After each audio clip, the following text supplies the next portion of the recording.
economic growth for not the next 2 to 3 years, but for the next decade. And I'm here to share that story with you today. Now, to put the next decade in perspective, it's not all going to be driven by projects. Yes, projects are a big part of it, and we've heard this morning in terms of the importance the projects, in particular the resource industry, plays for Papua New Guinea. But we believe the long, strong, sustainable growth will come in 3 stages. It will initially be driven by construction, not only in just the gas or the mining projects, but in the other construction sectors as well, in terms of civil engineering, buildings. The second stage will come when the projects reach into production phase. So we're talking here about production coming on stream. And the third phase will be when the private sector finishes all the construction work, the government coming in and filling some of the gap that's left behind. And the reason we feel confident about it is because of what the Treasurer talked about this afternoon in terms of budget repair. Certainly the intent is there from the government to repair the budget. Essentially means bring the budget back to a surplus position or a smallest possible deficit. But the government is intent on getting to a surplus by 2027, which is good. We welcome it.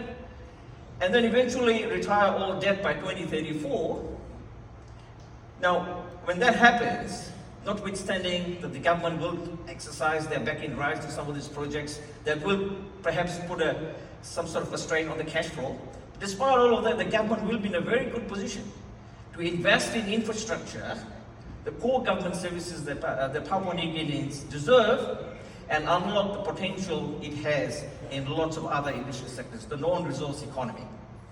You put those 3 stages together, you have a period of 10 to 12 years of very strong, solid growth. Now, just to put that in perspective though, we're going to look at the last 10 years first. Now, a lot of people will look at the Papua New Guinea national accounts and look at the headline GDP number and say, economy is doing quite well, not bad. 5.2% GDP growth for 2022. Government must be doing something right. 3.4% of that 5.2% came from the non-resource economy, which is where the government's focus is. That's also good.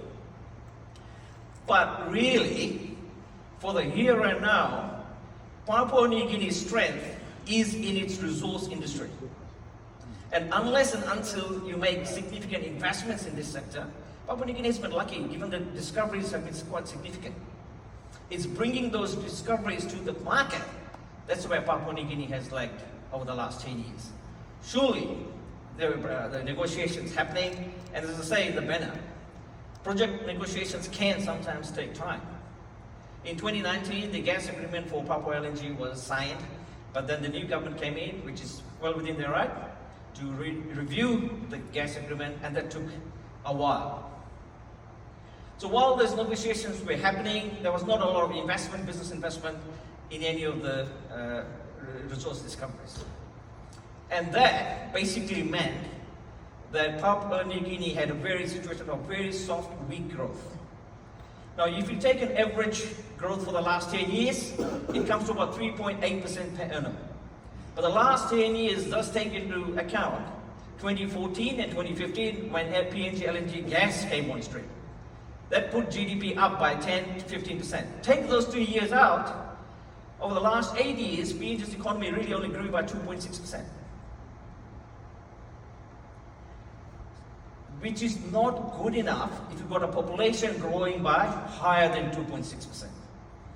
As one of the very prominent business persons in Papua New Guinea put to me a couple of weeks ago when I was in Port Moresby, he said Papua New Guinea's biggest risk is when the economy doesn't grow above population growth. If the economy is not creating jobs to absorb new people coming into the labor market, then you have a problem. And I'm afraid, underneath those some impressive headline numbers from year to year, Papua New Guinea's economy has been quite soft over the last 8 years. But that's all about to change. in a big way. And this graph perfectly illustrates why Papua New Guinea's economy has been weak. I say, for here and now, it's the resource industry that will drive PNG's growth and open opportunities in the non-resource economy. And you can see it very clearly once PNG LNG construction was complete in 2014.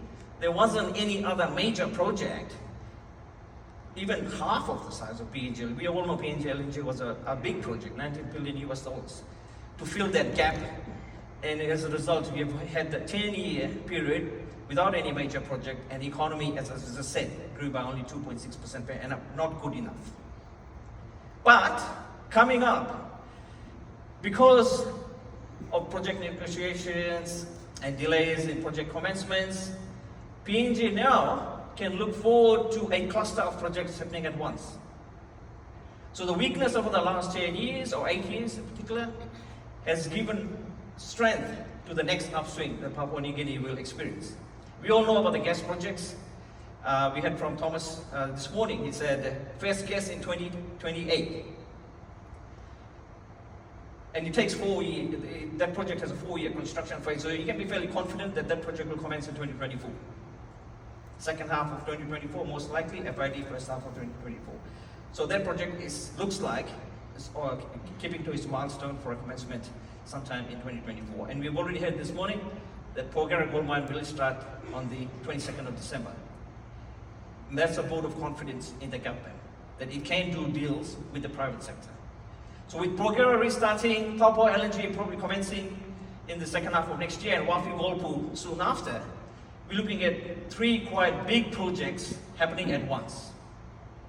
And you put on top of that some of the infrastructure development that is happening up and down the country. We know all about the Connect PNG program, the National Electrification Rollout program that's happening. This will be the cherry on top of the resource investment boom that we see for Papua New Guinea going forward.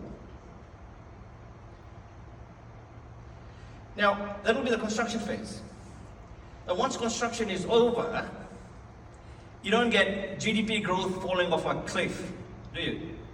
What happens is, yes, construction activity comes off, but then the gas exports pretty much offsets the decline in construction activity and keeps the GDP at higher level. Australia went through the similar situation when it had its construction period finished. Gas, because the investment was so huge in the Northwest Shelf, the Gorgons, the Wheatstones, and the Gladstone LNG, the Northern Territory, Ichthys, the production of the gas exports from there just offset the declining construction activity, and as a result, Australia did not experience a recession. Same thing will happen for Papua New Guinea. When Papua LNG construction finishes, the gas exports from that particular project will offset the decline in construction activity and keep GDP up there.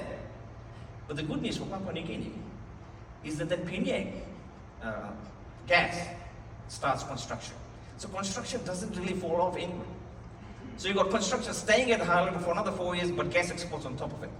So Papua New Guinea, if you look at the chart there, was the 11th largest exporter of gas in 2022. And look where Australia is, second largest. Why? Because they invested in capacity. And I've just mentioned some of the projects we're talking about. The Northwest South gas project in WA, Queensland LNG, Gladstone LNG, Northern Territory, amongst others. So my question is, I think PNG can also invest in its capacity and enjoy some of the benefits of gas exports. So once these projects come on and they start, Papua LNG, we believe, will double PNG's gas exports from 8 million tons to 15 million tons. It'll move up the rankings. And that will be the second stage of boost to GDP growth. And the third stage will come from the government investing in infrastructure and core government services.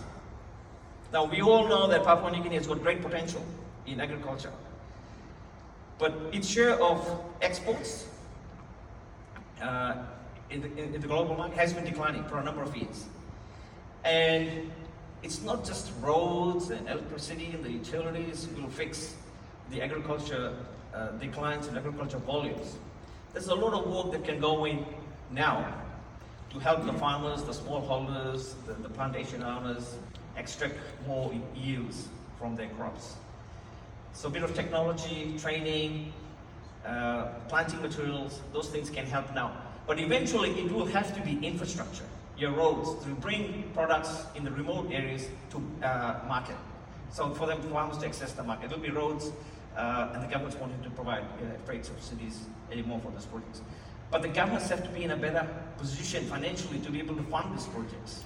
And we think by the early 2030s, the government will be in a position to do that, because certainly the intent is there for budget repair, and I think the government will get there. And then it can roll out some of the infrastructure and keep activity high and open up opportunities in its non-resource economy. So where are the opportunities?